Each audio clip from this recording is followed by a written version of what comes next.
Per cada euro o cada dòlar que es gasta per combatre la fam, se'n gasten 200 en armes. L'estat espanyol gasta en defensa gairebé el mateix que per construir infraestructures. Cal tanta despesa? Nacions Unides calcula que es podrien pacificar totes les guerres amb només 400.000 cascos blaus, però al món hi ha 21 milions de soldats. Això dona més seguretat? Armes fetes a Espanya s'han venut a règims del nord de l'Àfrica que han disparat contra les seves poblacions quan han clamat justícia i llibertat. Com s'ha arribat a aquesta situació? Un dels militars més poderosos de la història, Dwight Eisenhower, després president dels Estats Units, va alertar fa dècades del perill d'un excessiu creixement del complex militar industrial. La conjunció d'un immens aparell militar i d'una gran indústria d'armaments és nova en l'experiència americana. La seva total influència econòmica, política i fins i tot espiritual se sent en cada ciutat, en cada cambra legislativa, en cada oficina del govern federal.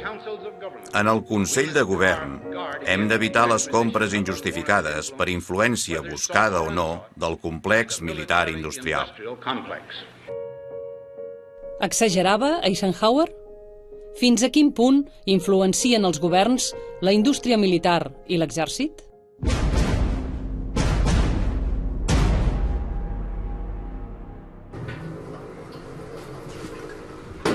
El Centre d'Estudis per la Pau Josep Manuel Delàs és el principal centre civil d'investigació de l'armamentisme i el militarisme a l'estat espanyol. Adscrit a l'Associació Justícia i Pau, el Centre Delàs investiga principalment l'economia militar, una economia opaca, visible només per les seves promeses de desenvolupament tecnològic o quan esclata algun escàndol, com el de l'exportació d'armes a països que vulneren els drets humans.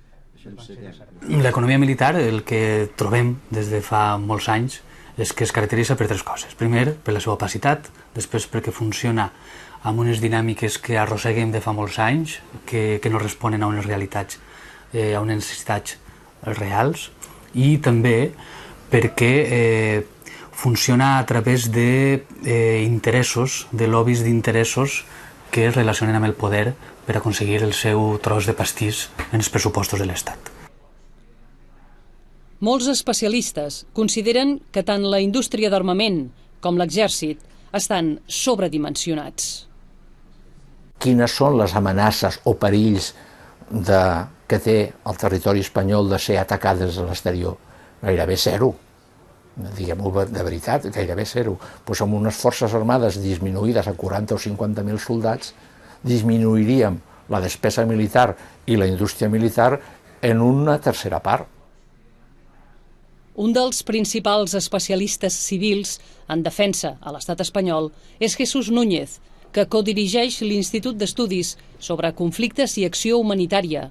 És consultor de Nacions Unides y militar a la reserva. Desde la perspectiva de la seguridad de un país como España, deberíamos pensar que nuestra seguridad, por definición, siempre nos la dan los otros. El hecho de sentirnos rodeados por gente que también tiene garantizada su seguridad, de que nuestro desarrollo descansa en el desarrollo de quienes nos rodean y de que fomentar el desarrollo en quienes nos rodean directamente se traduce en un incremento de los niveles de seguridad. Si entendemos eso, podemos también entender que promoción de desarrollo significa cooperación económica, significa diplomacia preventiva, significa relaciones en el ámbito cultural, entre personas, entre sociedades civiles. Todos esos son también instrumentos de la seguridad y en ninguno de ellos toca directamente con instrumentos militares.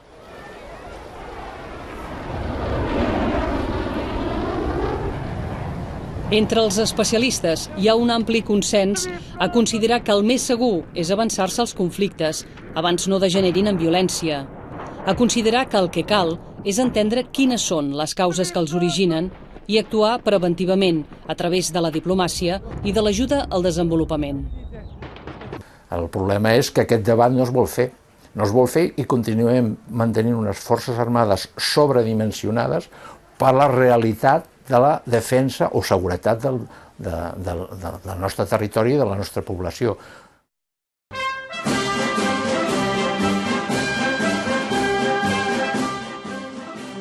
L'exèrcit espanyol el formen 140.000 soldats professionals, però per decisió parlamentària, només 7.000, un de cada 20, es poden desplegar a l'exterior en missions internacionals com les que hi ha a Haití, Líban o Afganistan. Les dimensions d'aquest exèrcit, del qual 48.000 són comandaments, el converteixen en un grup de pressió molt influent.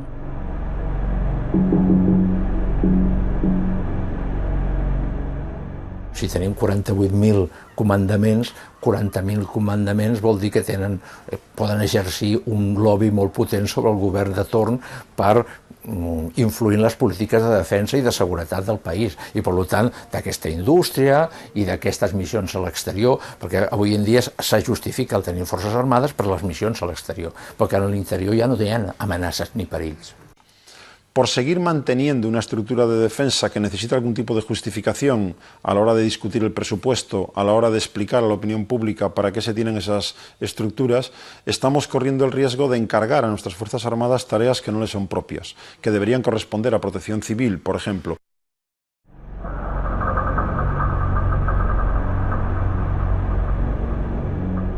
La indústria d'armament espanyola mou 4.000 milions d'euros l'any i ocupa 19.000 persones. Per a l'economia és un sector molt poc important, ja que només representa un 0,4% del producte interior brut. Però, malgrat tot, és un sector molt subvencionat. Només per a recerca rep 1.000 milions d'euros l'any. A més, és un sector gairebé sense competència i protegit per l'Estat, que li compra el 70% de la seva producció. Aquestes indústries tenen garantit el seu present i futur mentre l'Estat continuï adquirint les armes i donant-los ajuts en recerca. Per tant, són, no m'importa dir-ho, parasitàries. Parasitàries perquè no tenen competència. Gairebé treballant en monopoli en cada un dels seus sectors, aeronàutic, vaixells i electrònica, gairebé en monopoli, no hi ha competència, no n'hi ha altres que puguin fer-ho. Ningú més fabrica avions a Espanya, ningú més fabrica blindats, ningú més fabrica vaixells. Per tant, gairebé és un monopoli. 3 grans empreses especialitzades a proveir d'armament les 3 branques de l'exèrcit, terra, mar i aire. Aquesta és, bàsicament, l'estructura del sector armamentista espanyol, la mateixa pràcticament que quan es va desenvolupar als anys 40 del segle XX, durant la dictadura militar. Santa Bàrbara continua sent la principal proveïdora de l'exèrcit de terra, tot i haver-se venut al grup nord-americà General Dynamics. El seu producte estrella és el blindat de patent alemanya Leopard, però hi ha molts especialistes que assenyalen que és un producte obsolet, més propi dels conflictes del segle XX que de les necessitats reals del segle XXI.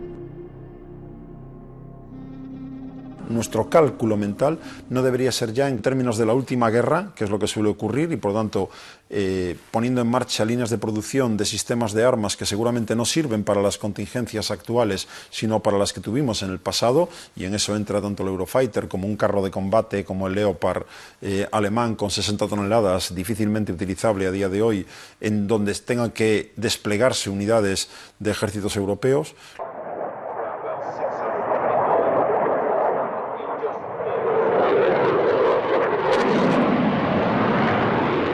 L'Eurofighter és un dels productes estrella d'EADS, el consorci europeu en què es va integrar CASA, que continua sent la principal proveïdora de l'exèrcit de l'aire.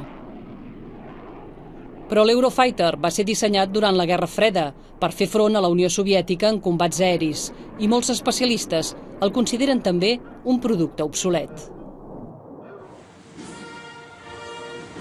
La proveïdora de vaixells per a l'Armada espanyola és Navantia, però a diferència de Santa Bàrbara i de CASA, Navantia no es va poder vendre ni tampoc integrar a cap consorci internacional. Navantia es eficiencia. Diseño e ingeniería que permiten una adaptación más rápida a las demandas del mercado. El grup dels grans fabricants d'armament a Espanya es completa amb Indra, l'empresa líder d'electrònica a l'estat espanyol, que basa el 40% del seu negoci en el sector d'armament. Indra subministra l'electrònica de totes les armes que es fabriquen a Espanya.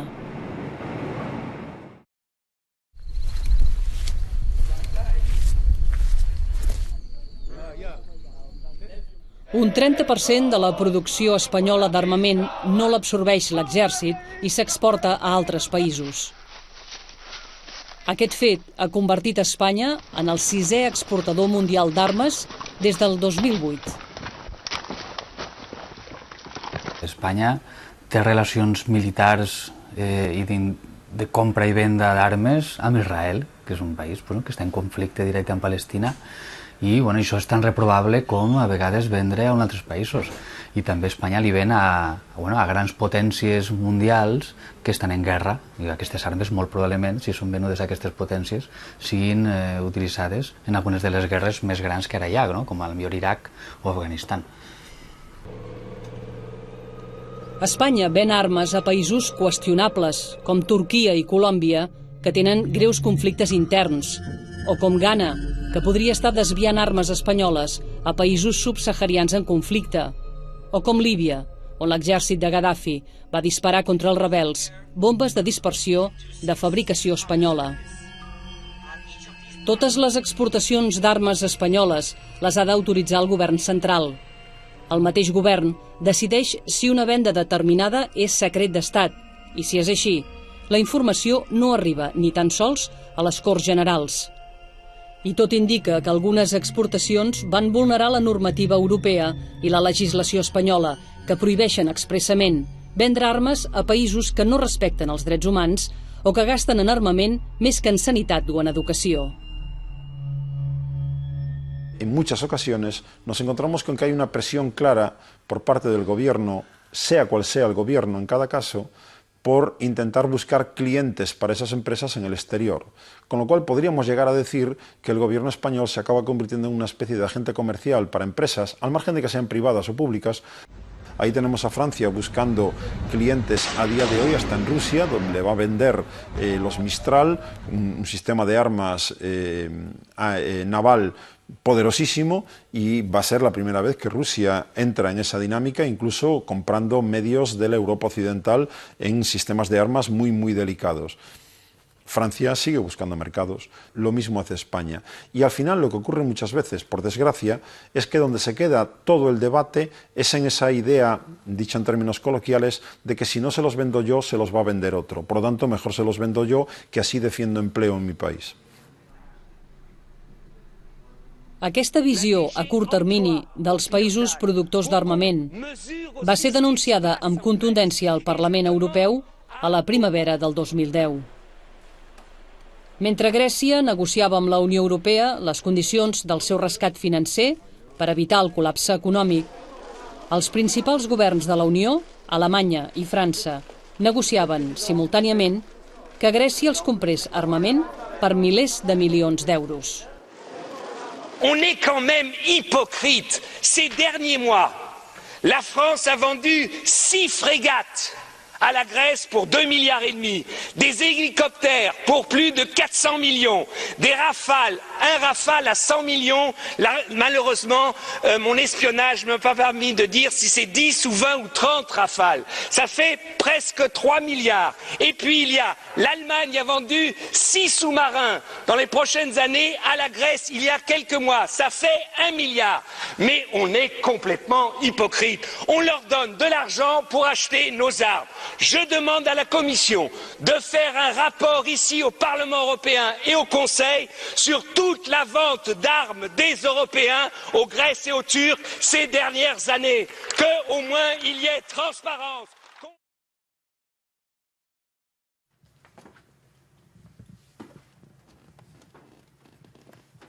Aconseguir transparència a l'economia militar és un dels objectius dels investigadors del Centre de l'AS. Per això, investiguen els pressupostos públics i també les inversions que fan les entitats financeres. Els fons de pensions, els fons d'inversió que ofereixen els bancs, on posem nosaltres els nostres diners, i les caixes, tots aquests, podem dir que pràcticament tots, en la seva llista d'empreses en les que inverteixen els diners per a generar rendibilitat, apareixen sempre algunes empreses d'armament.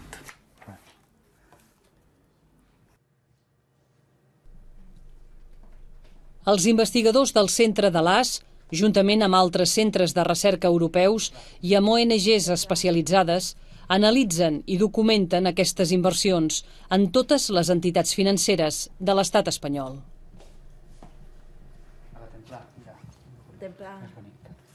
Per exemple, tenim General Dynamics, tenim Lockheed Martin, empreses dels Estats Units que fabriquen armes nuclears, que fabriquen bombes de dispersió, i entre aquestes hem trobat que els dos bancs més grans d'Espanya financien les dues empreses.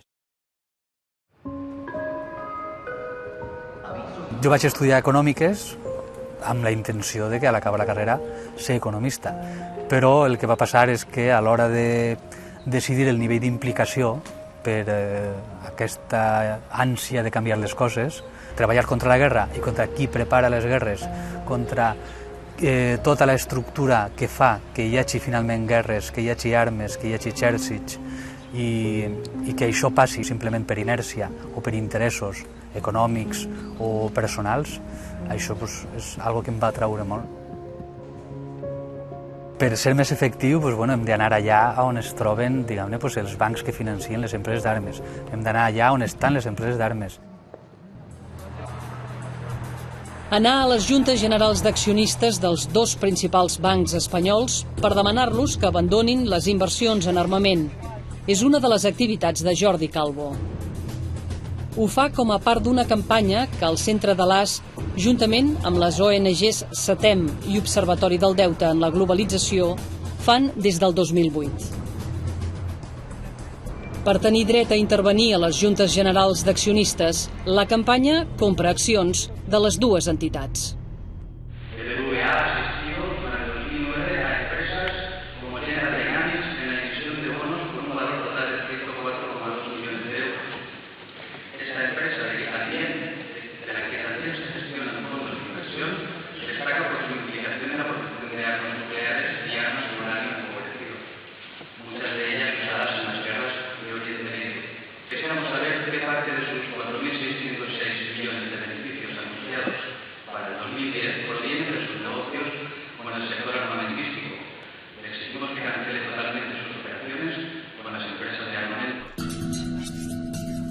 La resposta dels bancs és que aquestes inversions són legals i que es fan a les matrius corporatives, no a les empreses filials.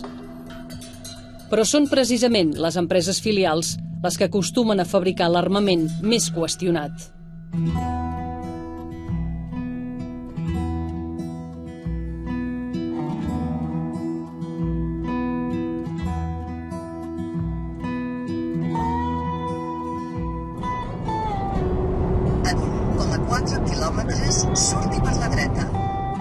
Una empresa filial és Expal, el fabricant d'armes més qüestionat de tot l'estat espanyol, que proveeix d'explosius a exèrcits de països amb greus conflictes interns, com ara Turquia o Israel.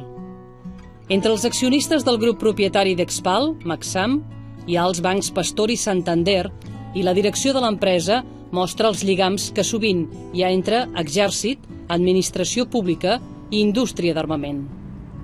El cas d'Expal és paradigmàtic perquè un exalmirall de l'exèrcit espanyol, que va ser secretari general de la política de defensa, poc després de cessar voluntàriament en el seu càrrec, es va convertir ni més ni menys que en president d'Expal. Després d'investigar Expal durant molt de temps, Jordi Calvo vol localitzar les factories més sospitoses del grup, les factories on durant molts anys s'haurien fabricat algunes de les armes més rebutjables. Són les factories d'una subfilial, FAEX, que el grup té a Extremadura.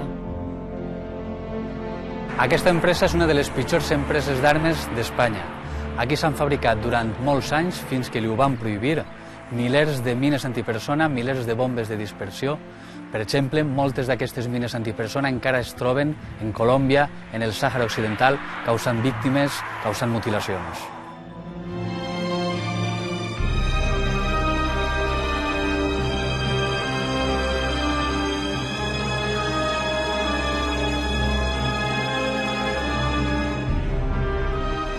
Expal ja no fabrica bombes de dispersió a FAEX, Però hi ha indicis que continuen aquest negoci en països que no han signat els tractats de prohibició. Però a Faex, el grup Expal continua fabricant bombes. Per això, a la factoria de Navalmoral de la Mata es mostren amb normalitat, com a part del paisatge industrial, les carcasses de les bombes que fabriquen.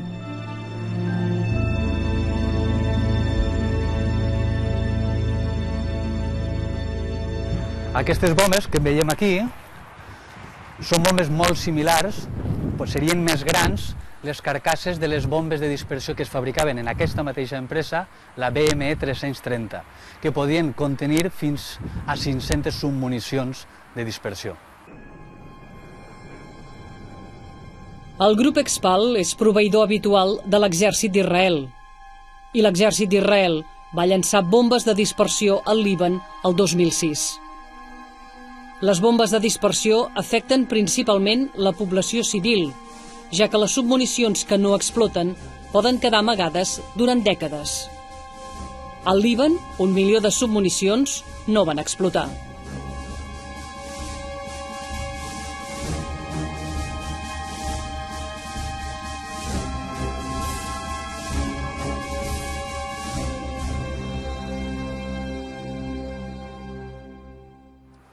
Allò que veiem al costat seran els tubos quan arriben i després el tractament que se li dona dins de la fàbrica per convertir-los en bombes.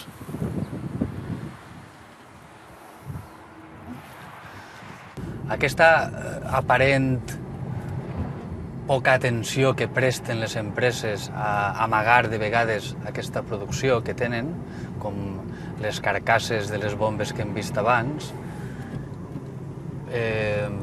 això pot respondre a que formen part de tot un complex en el que participen militars, en el que participa el govern, en el que participa la banca, que es dona la seguretat de que la seva producció no es veurà afectada. A pocs quilòmetres de Navalmoral, a la petita població d'El Gordo, hi ha una altra factoria de Faex. Una factoria amb unes instal·lacions impressionants, que més que una fàbrica, semblen una autèntica fortalesa militar, a la qual s'accedeix per una carretera que acaba a la mateixa porta de les instal·lacions. Probablement és aquí, a la factoria de Faex a El Gordo, on es carrega la munició a les carcasses que fabriquen a Navalmoral.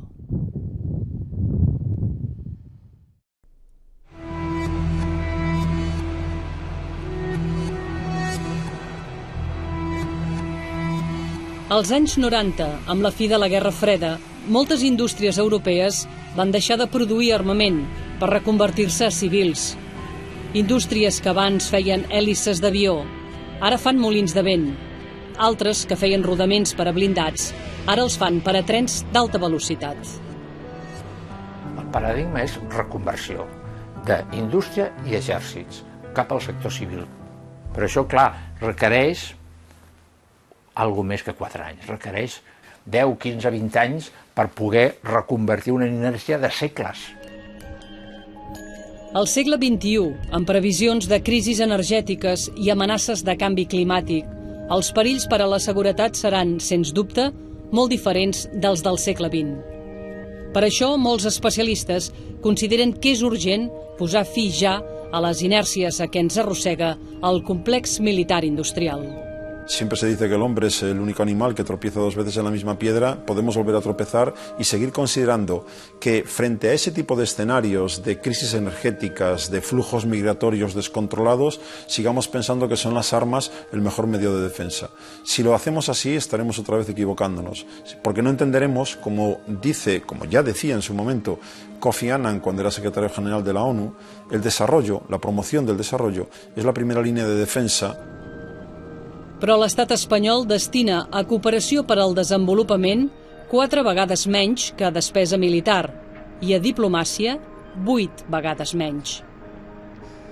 Crec que un pas important per a controlar una producció tan perillosa per a la població mundial, per a l'ésser humà, hauria de ser una producció controlada públicament, on hi hagi criteris polítics en la democràcia, evidentment, perquè marquin si es produeix més o menys, si s'ha de produir o no. I ahir seria més fàcil fer reduccions de plantilla, fer reduccions de producció. L'estat espanyol ven armes a països que no respecten els drets humans i molts especialistes consideren que l'exèrcit i la indústria d'armament espanyola estan sobredimensionats, mentre que la inversió en desenvolupament i en diplomàcia està sota mínims. Per això consideren que és urgent desinvertir en la indústria d'armament i reconvertir-la per adequar-la a les necessitats reals del segle XXI.